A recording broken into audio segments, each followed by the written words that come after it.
Welcome to Crosspointe. Welcome to Crosspointe. Welcome to Crosspointe. We are an inclusive faith community seeking to live out the loving, just, and generous way of Jesus. We are participants in a long tradition that's less concerned with doctrines and dogma that demand total agreement, but a life to be lived, enjoyed, and given away to others. What unites us is a growing awareness that life is precious. That we are made by love in order to love. This community is comprised of and affirms the entire human family. Regardless of race, age, creed, physical abilities, marital or economic status, gender identity, or sexual orientation. So, if you're curious and have come to see, if you are tired and have come to rest, if you are grateful and have come to share, if you are wounded and have come to heal, if you're joyful and have come to celebrate, if you are uprooted and have come to belong, welcome home. Welcome home. Welcome home. Welcome home.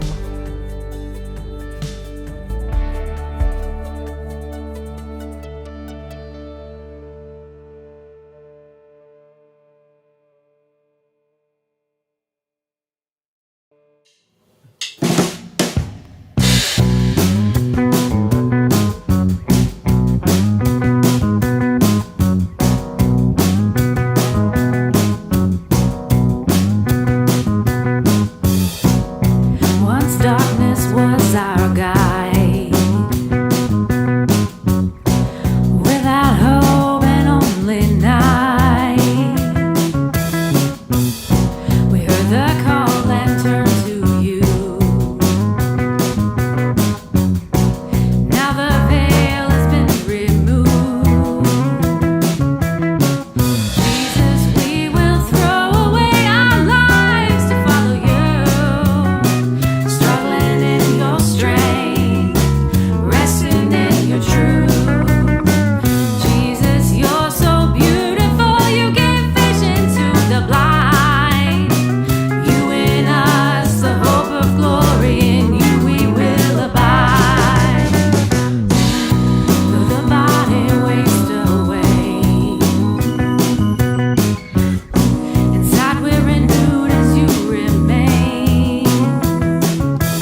Sometimes I'll fail, still your mercy remains. And should I stumble again, still I'm caught in your grace everlasting.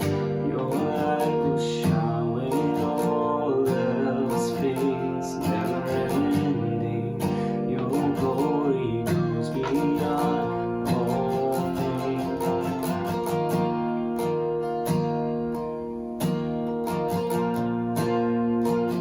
Your will above all else, still my purpose remains. The art of losing myself in bringing you praise everlasting.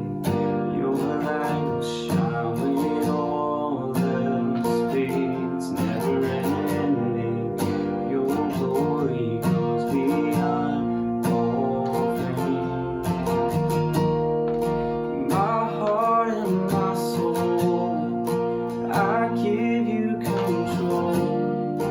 Consume me from the inside out, Lord.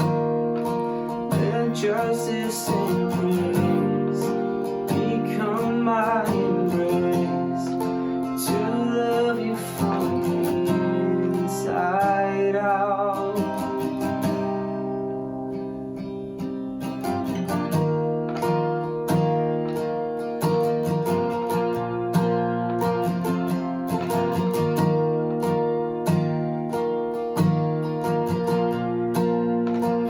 Your will above all else, still my purpose remains. The art of losing myself in bringing you praise everlasting. Your light will shine when all else fades, never ending. Your glory goes beyond all things. My heart and my soul, I give you control. Consume me from the inside out, Lord. Let justice and praise become my embrace, to love you from the inside out, everlasting. Your light will shine when all else fades, never ending. Your glory goes beyond all fame. And the cry of my heart is to bring you praise from the inside out. Lord, my soul cries out. My heart and my soul, I give you control. Consume me from the inside out, Lord. Let justice and praise become my embrace, to love you from the inside out, everlasting. Your light will shine when all else fades, never ending. Your glory goes beyond all fame. And the cry of my heart is to bring you praise from the inside out. Lord, my soul cries out, everlasting. Your light will shine when all else fades, never ending. Your glory goes beyond all fame. And the cry of my heart is to bring you praise from the inside out. Lord, my soul cries out from the inside out. Lord, my soul cries out.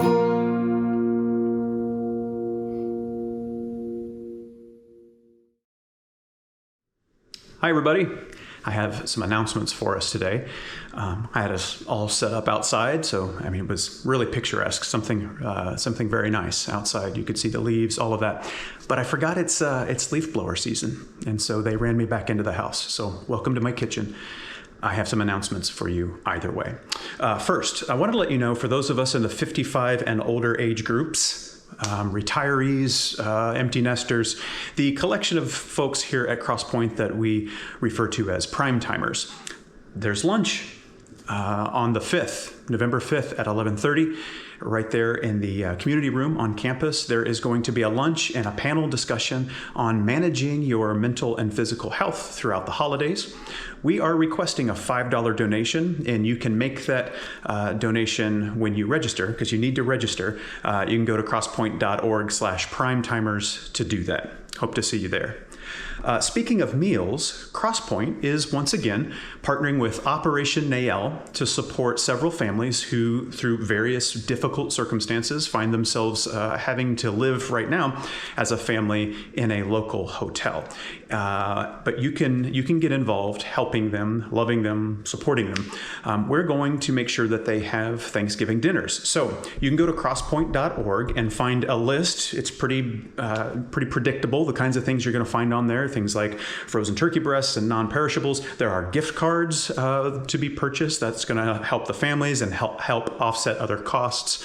Once you've made your purchases, you will have 3 opportunities to drop everything off on campus at Crosspointe, 3 consecutive Sundays, November 5th, 12th, and 19th. Okay? And thanks in advance for making sure that local families are loved and supported in real and tangible ways.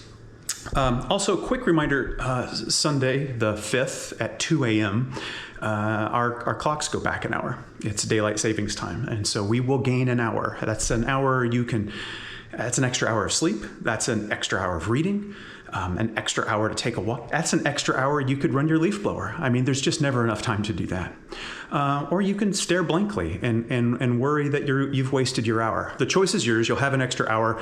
Just wanted to make sure you were aware of that. Most of our devices update and change automatically, but for those leftover blinking devices that we have to still get involved with manually, I wanted you to be aware of that. And then finally, a big thank you to all those who financially support what Crosspointe gets to be and do together in the world. We are, just as a reminder, not part of a denomination. We are not part of some network. We are, among other things, a nonprofit completely and entirely sustained by us. And so if you'd like to get involved, because you're not, you want to contribute, you can do it one time. If you want to set something up that's like it's ongoing financial support with some frequency that makes sense for you, go to crosspoint.org/contribute. You'll find that there's several easy ways to do that. Or from your phone, you can just text crosspointenc to the number 77977 and get set up from your phone in a way that works for you. All right? That's all I have for now. Thanks for being part of what we mean when we say Crosspointe, and I hope that you have a great day.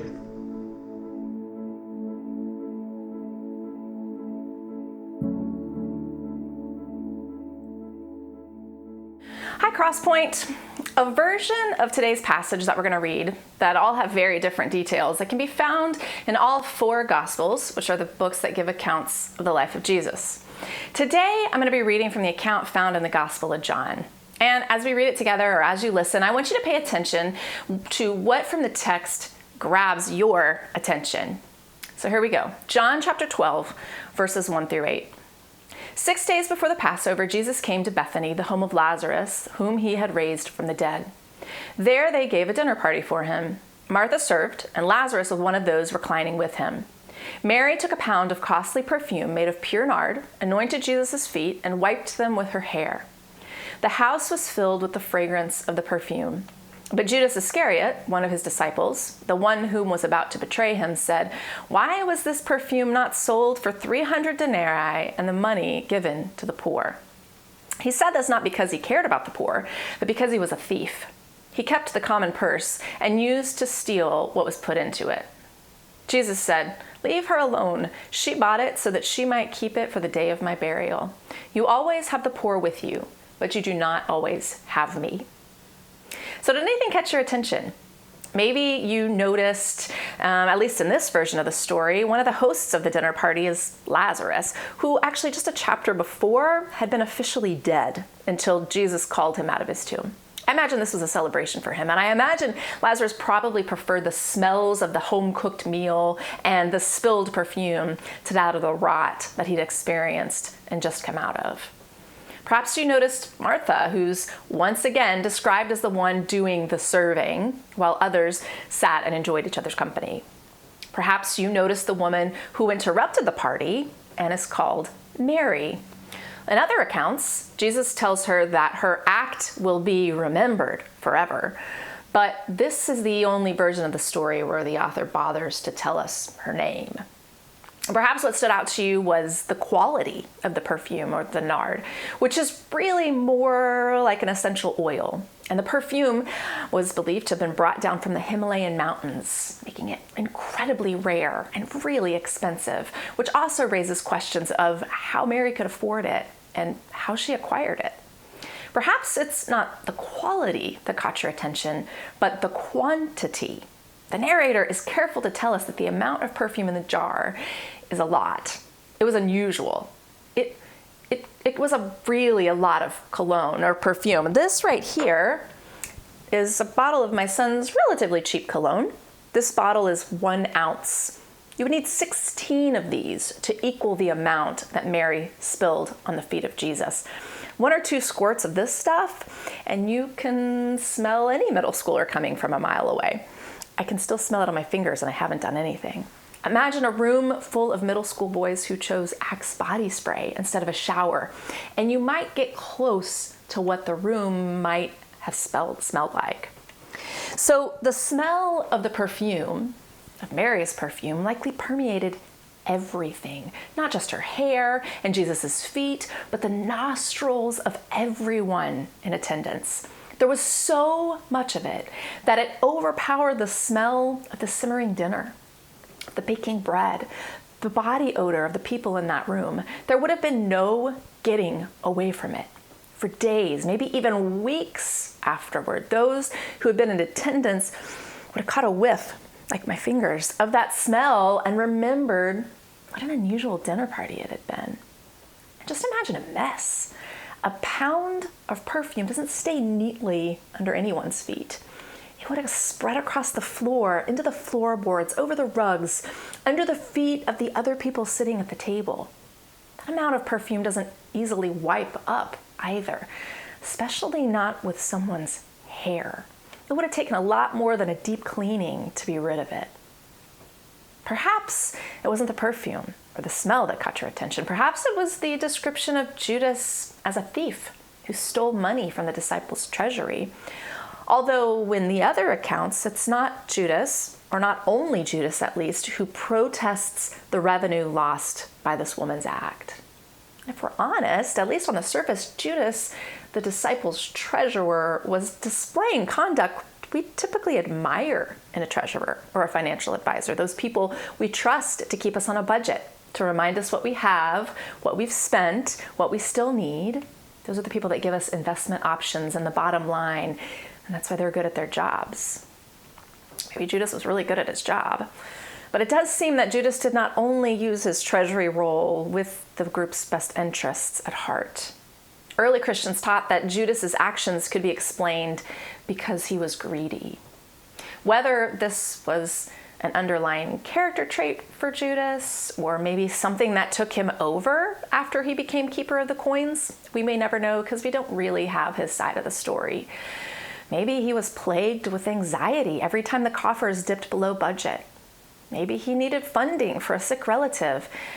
Perhaps he just liked the feel, the full purse, and the sound the coins made in his treasury bag.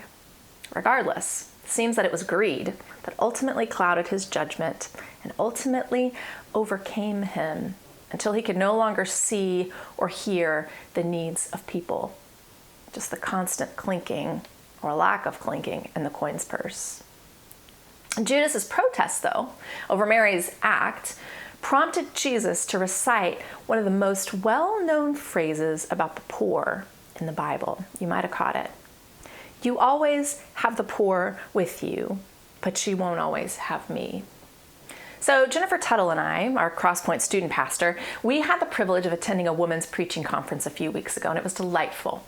One of the first speakers invited us to work with this same passage that we just read through a variety of interactive activities. And one activity invited us to step into the passage by acting it out. Everybody was picking a role, and because no one else stepped up, I volunteered myself for the part of Mary. And I quickly realized my mistake because I lacked the hair necessary to adequately wipe anybody's feet. So I quickly had to decide how dedicated I was going to be to the role. I went for it for at least 30 seconds. But to get my hair close enough to wipe fake Jesus's feet, my cheek had to basically be on their Converse tennis shoe. I could smell the detergent of their socks. I could smell the cleaner that had been used on the floor. If I looked up a little, I could see the gum on the bottom of the chair. I also worried that I was showing too much of my backside to the rest of the group as I folded myself into the shoes of this other woman whose name I actually didn't even know yet. It didn't feel beautiful to me.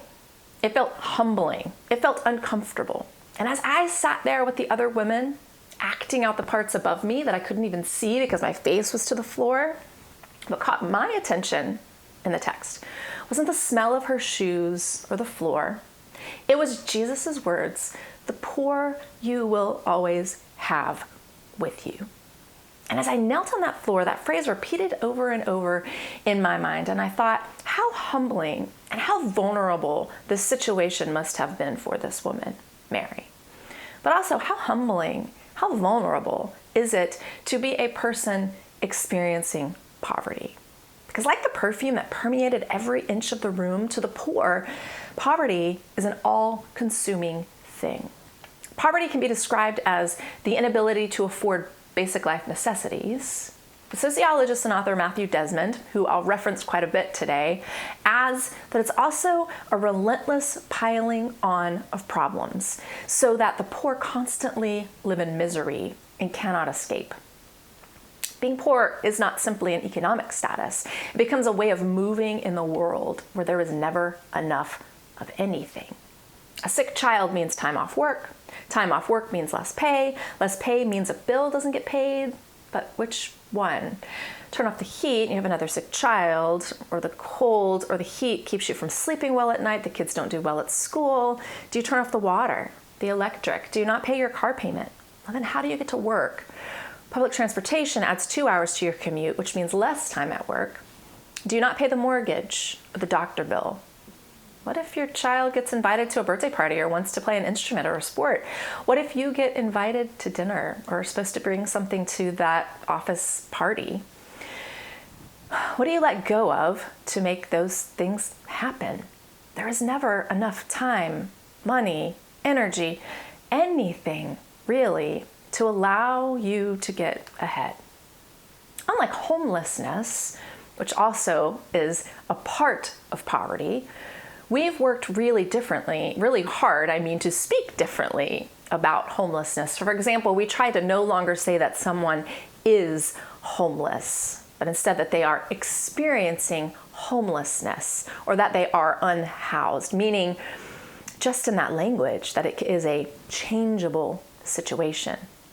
That's not typically the case with the language around poverty. If you don't have enough economic resources to successfully function, you are poor. And we rarely say that you are experiencing poverty, perhaps because it's so normalized and embedded in our culture and society, and we see it all the time, that we don't actually truly believe it can be eradicated. Or perhaps we feel that this is just the way things are. Perhaps thinking of it in this way as a state of being also allows us to subconsciously distance ourselves from it if it's something we're not experiencing. If someone is something and is not just experiencing something, it's a little easier to other them. They are not like me, and I am not like them, and I no longer have responsibility. And I think another reason Jesus' phrase repeated over and over in my mind that day is because we talk quite a bit at Crosspointe about the results and prevention of poverty. I mean, even over just the last few weeks alone, we've interviewed 2 of our partner organizations that work to alleviate and eliminate the effects of poverty in our area. Habitat for Humanity, Family Promise. We're going to work with people at Thanksgiving and at Christmas. Some of us even gave up sleeping in our beds a few weeks ago to raise awareness for family homelessness in our community. We talk a lot about injustice. We talk about unjust systems of oppression. We talk about the need to love and to give generously.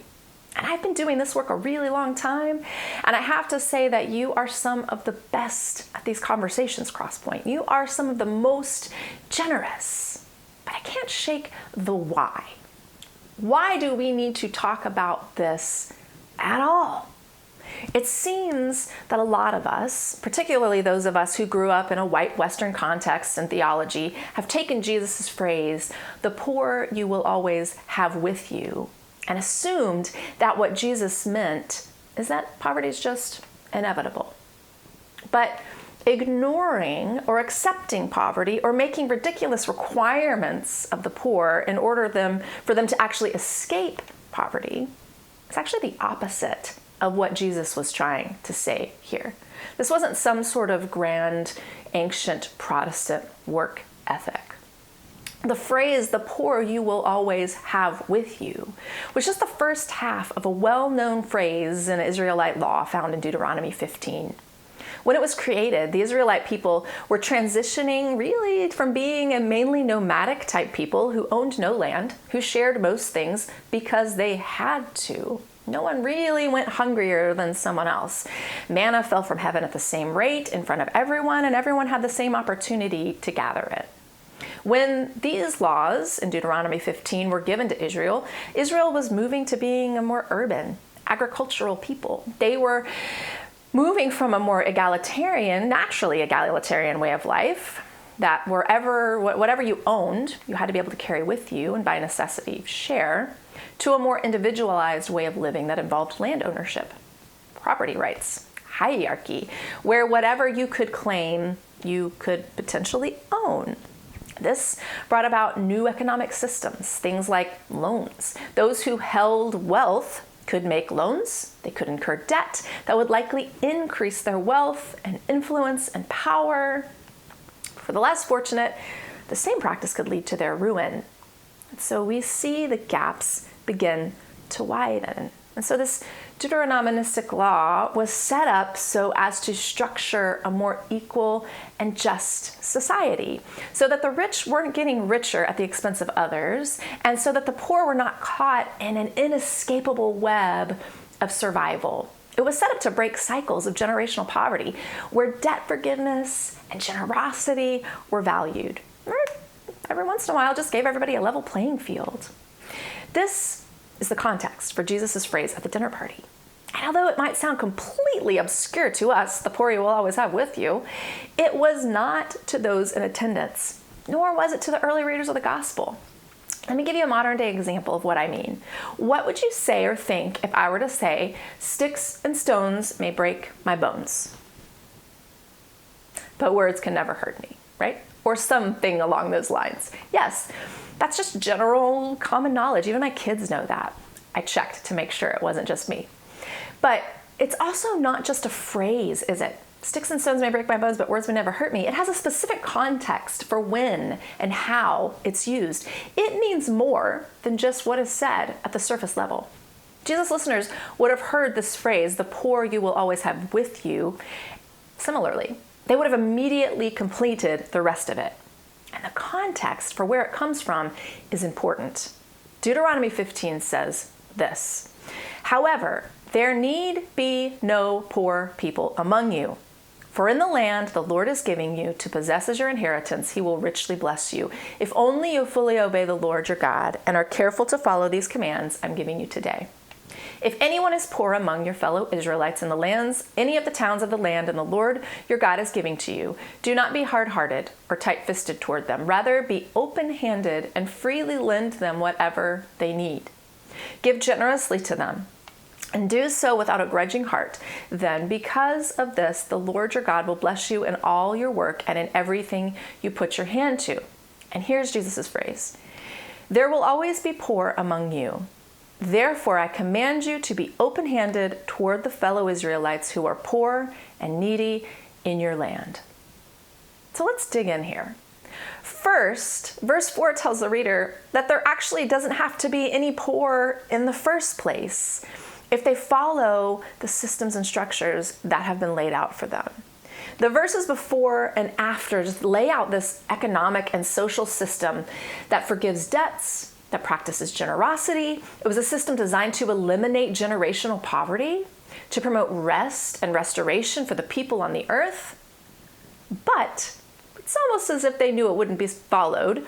Verse 7 says what we're supposed to do if we find any poor among us, which according to the previous verses shouldn't exist in the first place, if the systems and the practices were done generously and justly. But just in case, the solution to poverty that we're given is summed up in the phrase that Jesus starts at the dinner party. The poor you will always have with you. Therefore, I command you to be open-handed to the poor and the needy in your land. Open-handed. It says right before that, do not be tight-fisted. Make a fist with your hand, as tight as you can. Take a look at it. There's very little room for things to come in or to go out. You can only see actually a portion of this really important appendage. Now open your hand. Now, with an open hand, you can touch, create, pick up, catch, hold, make. How might the image of a fist and the open hand apply to poverty? Verse 8 tells us that rather than being tight-fisted, we should be open-handed and freely give the poor whatever they, the poor, need. And literally translated, it means give them what is sufficient for their needs. There's been a lot of discussion then and now about what give them what is sufficient actually means. We argue about it all the time, right? Because who gets to decide what is sufficient? Because what's sufficient for you might not be sufficient for me. What's acceptable access and autonomy for those experiencing poverty? The commentary from Jewish teachers, the Midrash, on this passage is expansive. One rabbinic teaching argues that sufficiency means you must give a person what is necessary to stay alive, but not to enrich them. But according to 16th century Polish Rabbi Joel Sarks, the form of one's assistance should precisely match the needs and abilities of the needy person. So this has been interpreted to mean that you must offer whatever gives the person dignity, even if it means a horse to ride on and a servant to run in front of them, if that's what pulls the person back to where they came from and that's what they're used to. There's a story about the rabbinic sage Hillel, and it says he bought a horse for a child in need, and then he ran in front of him for 3 miles until he could find a servant to do it. This was more than just charity. Hillel put his body on the line. One teacher explained it this way. If it's appropriate to give him bread, we give him bread, and this is sufficient for his needs. If it's appropriate to give him dough, we do not give him bread, but rather dough, and this is whatever he lacks. And if it is not acceptable to him to give him bread or dough, but he asks for money because it's his desire to buy food that he prefers, we give him money. And this is to him. The differences here are significant. Bread is immediately useful, but it becomes stale. Raw dough requires more work, but it becomes sourdough starter that can be used to bake many loaves. Money requires even more work, but it can be the best value because it can be stored and used for multiple things. So yet another teaching says that if a person comes across a needy person, they're obligated to fill their lack. But if their own hand doesn't reach far enough to fill the gap, they should reach just as far as their hand can reach. And open-handedness described here, they mostly have the same starting point. The giver having the humility not to assume they know a person's needs better than the person themselves. It means allowing the person in need the dignity of assessing and expressing their needs themselves. You could think of this as not infantizing the poor. This type of open-handedness requires an uncomfortable level of trust on our part, the giver's part, particularly in a society where we've been taught to mistrust those in need. There will always be poor among you. Therefore, be open-handed and give freely. But more than that, if you try to set up and abide by just systems and practices, there shouldn't be any poor among you in the first place. Sticks and stones. Be open-handed. Looking back at the dinner party, Judas's call was really for one-time charity donations. He wanted to sell the perfume and give it to the poor. Jesus's counter was, actually, charity is great and fine and needed, but really that's not what I'm about. Jesus was suggesting that his mission was the upending and restructuring of the unjust systems and practices that created the poor in the first place. Jesus was saying to Judas, what we need isn't charity, it's justice. Charity, while appreciated, gives and then gets to go home. It's the pleasant smell of the simmering dinner. Justice, on the other hand, puts skin in the game. It gives the horse and it runs in front. And like Mary's perfume, it has to permeate everything so we can't be rid of it. It has to work itself into us so that it gets into the floorboards and deep between our toes and deep inside of us. And the Jesus of generosity and justice is who Mary was anointing at that dinner party. A Christ who called for justice and generosity and open-handedness. And those ideas are what Jesus was killed for just a few chapters later. If you really think about it, few people in history have been killed for calling for charity for the poor. But those who set out to change power systems so that the top and the bottom are a lot more difficult to tell apart, that's when the death threats start coming out. Those kinds of changes are workers' movements and marches for civil rights, for gender and sexual and racial equality. This is the kind of thing Deuteronomy was talking about. And it was the kind of thing Jesus was talking about. What does it mean for us today? Think for a minute. What does it mean to be poor in America today? Is it a number? Is it a feeling? Is it a look? Close your eyes for just a moment and use all of your senses. What images come to mind when you think of poverty? What does poverty look like? What does it smell like? What does poverty sound like? What does it taste like? Is there a face you picture when I say the word poor? You can open your eyes. Would you place my face in the face of poverty? My family was poor. My family experienced poverty when I was a child. We were a family of 6, barely at the poverty line. There are many times when food showed up on my door from unknown strangers. And when it did, my siblings and I celebrated because our lunches looked a lot more like everybody else's at school. I went to school dances in borrowed shoes and dresses. We did not have health insurance. Our immunizations were done at the health department. My mom suffered from untreated thyroidism, her body shaking and shrinking for years because she didn't want to spend the money to go to the doctor. You could say that my family was poor, but when compared to others, we weren't. We didn't experience extra hardships because of our race. We always had a roof over our heads. We always had Christmas gifts. We always welcomed others to our table. We always had at least one car that got us where we needed to go. And I don't tell you this about my part of the story because I need sympathy. I tell you because you would not have known this about me then or now unless you looked a little closer. An image of a family like mine didn't probably show up in your mind today. My father was a pastor, but we were just one of many families that fell into the poverty statistics and is easy to ignore.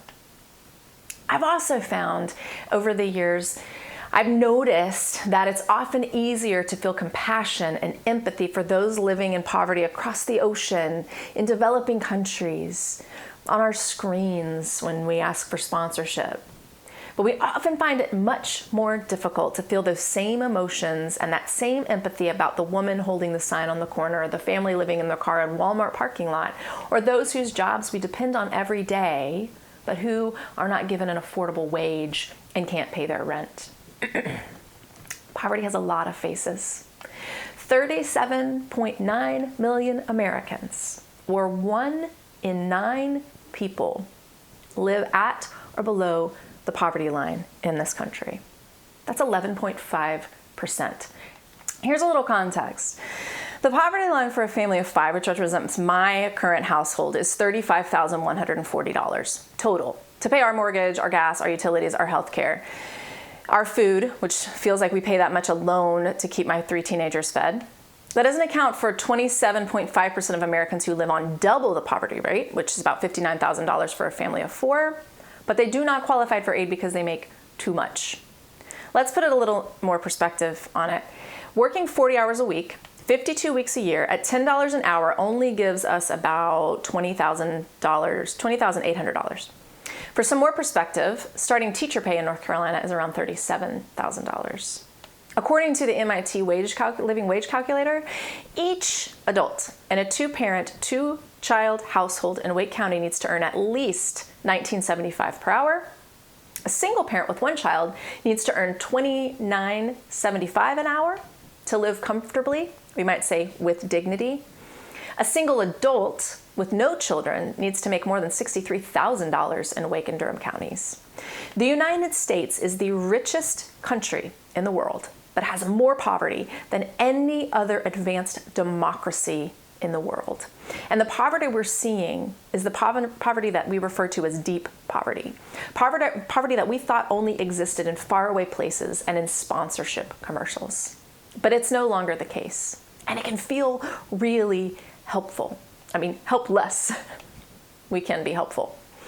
We actually have an incredible amount of government aid earmarked for the poor. And again, I'm grabbing this from sociologist and author Matthew Desmond. A significant amount of that aid for the poor never actually reaches them. Most of that is distributed in the form of block grants that states can use however they see fit. Some states use it for job training, some for abstinence education, some for church camps. If a state can say that a program will reduce poverty, they can spend it there. When funding finally does reach the poor, it's almost always used to pay bills, which is rarely enough to pull anyone out of poverty. Since 1970s, the bottom 90% of income earners have only seen an annual income gain of about 24%. Well, the top 1% of earners have more than doubled. But at the same time, living costs, which is food, housing, healthcare, education, they have risen faster than income. So even aid that anyone receives is never going to be enough. The bottom 20% receive about $25,000 in government aid a year. The top 20%, about $35,000 a year in the form of tax breaks, income credits. Why does this cycle continue? Because it benefits me, because it's comfortable, because I have no incentive to change it. A crazy statistic is that during the COVID pandemic, with the child aid credit provided, we cut the child poverty rate almost in half in our country. Since that ended, the child poverty rate is back up to around 12.4%, which is double what it was last year. Desmond estimates that if the government simply collected unpaid federal income taxes from the top 1% in the United States, not raising taxes, just receiving what's actually owed, it would bring in around $175 billion a year, which according to some would almost completely fill the United States poverty gap. It's also been shown that the further one is removed from poverty, the more wealth and resources and power that we have, the less we're willing to invest in ending poverty. Desmond puts it like this: if you're a family of means, you have the incentive to rely less and less on the public sector. So we used to want to be free of bosses, but now we want to be free of bus drivers. We don't want to take the bus. We don't want to enroll our kids in the public education system. We don't need to play in the public park or swim in the public pool. We have our own clubs, our own schools. We have our own cars. And as we withdraw into the private opulence, we have less and less incentive to invest in public service. Paraphrasing, those of us who take the mortgage interest deduction are also more likely to vote against affordable housing proposals. Those of us who already have employee-sponsored health insurance, which is very highly government subsidized, we are less likely to vote for things like the Affordable Care Act. In other words, the more we have, the less we seem to care. More gives us less and less incentive to be open-handed, which continues the cycle of poverty, which sounds a lot like the conversation that Judas and Jesus were having at that dinner party. And I want to reiterate what I said at the beginning. You, Crosspointe, are some of the most generous and most compassionate people I know. And it is us, the generous and the compassionate, who understand what changes have to be made. Because often we blame the poor for their own poverty. Again, in order to get to the root of poverty in America, we have to look beyond the poor. Martin Luther King Jr. said it this way: a true revolution of values will soon cause us to question the fairness and justice of many of our past and present policies. True compassion is more than flinging a coin to a beggar. It comes to see that an edifice which produces beggars needs restructuring. It seems to me that what Jesus is getting at is that the strategy in Deuteronomy, the strategy mentioned by Jesus, might be a good starting point. This open-handedness. It's not going to solve it all, but it gets our foot in the door to rethinking what poverty looks like, what it can look like, and what the root cause of it is to begin with. And when we understand that, we can begin to dismantle it. So if you're able, I want to invite us into an activity today, a reflection. If you can, look at your hand for a moment, really examine it. The lines and the wrinkles and whatever else is on your hand. The adult human hand, it's remarkable. It's complex. It's really delicate. It's made up of 27 bones, and combined together, it's more than any other bones in the human body. About a quarter of all of our bones, our body's bones, are found in our hands. But our hands are also really vulnerable. They get caught on things, they get smashed in things. Many of our bones in our hand are thin. There's tendons and blood vessels and nerves, but they're all just protected by a thin layer of skin and then muscle and fat. We also use our hands a lot, and there's a tendency to injure them, so they feel really vulnerable. This feeling of vulnerability may be why when we're scared or afraid or anxious or hurt or angry, we tend to close our hands or ball our fists or clench our fists in response. Because fists can offer protection too, right? It can be difficult to keep our hands open when we're feeling vulnerable. Now move your fingers around a little bit. If you can, close them into a fist. It's much more difficult to make a fist than it is to be open-handed. Closed fists invite tension, beginning at the wrists, the fingers, the joints, and the hands. If you clench your fists a little tighter, you might begin to feel the tension rise into your forearms. If you have longer nails, perhaps they're beginning to press uncomfortably into your palm. The longer you hold a clenched fist, you might begin to feel tension rising into your elbow, all the way up to your shoulders, into your neck, into your upper back. In fact, it can take quite a bit of work to clench your fist and not allow that tension to rise. Everything seems a bit more dire and urgent with your fist closed. Go ahead, clench your fist just a moment longer, a little bit tighter. Now slowly, one finger at a time, gently begin to release and open your hands. You can feel the tension in your hand release almost immediately.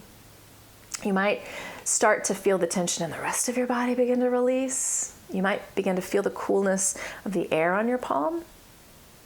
It might feel like the tension of your body is leaving through your fingertips. Take a minute to clench and unclench your fists. As you do, I want you to think about what open-handedness might mean to you. Maybe it means reassessing our personal wealth and generosity.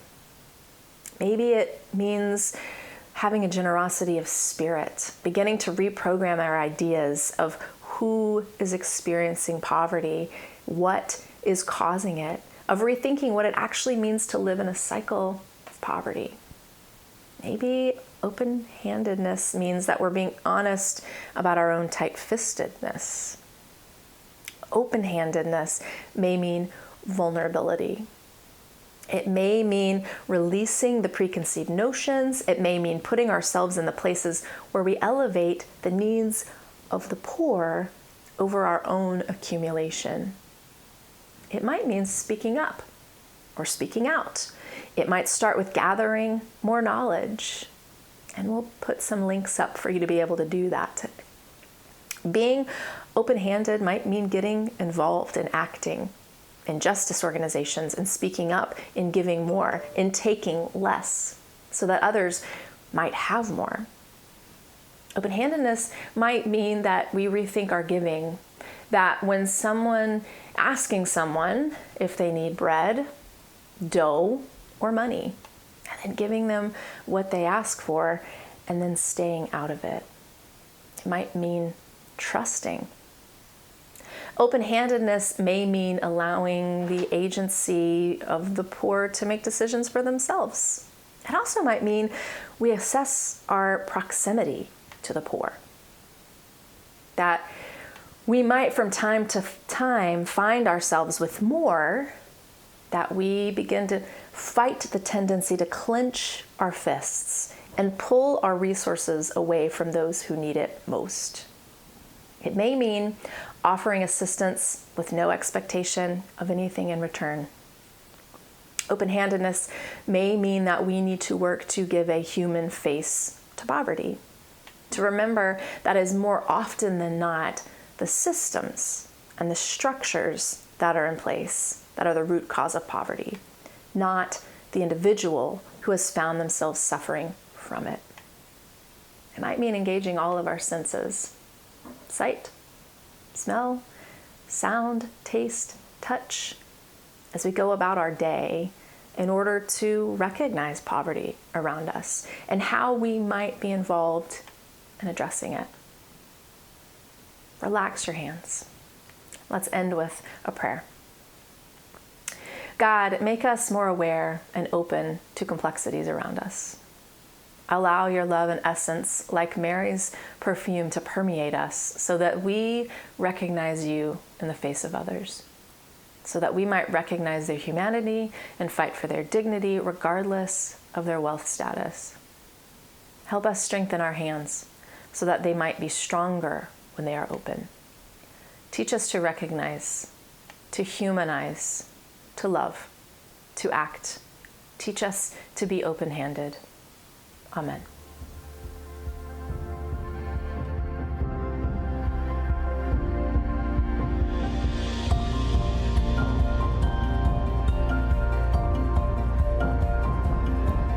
If you would like to know more or get connected to Crosspointe, go to crosspointenc.org. If you're in need of care or assistance, go to crosspointe.org/care. And welcome home.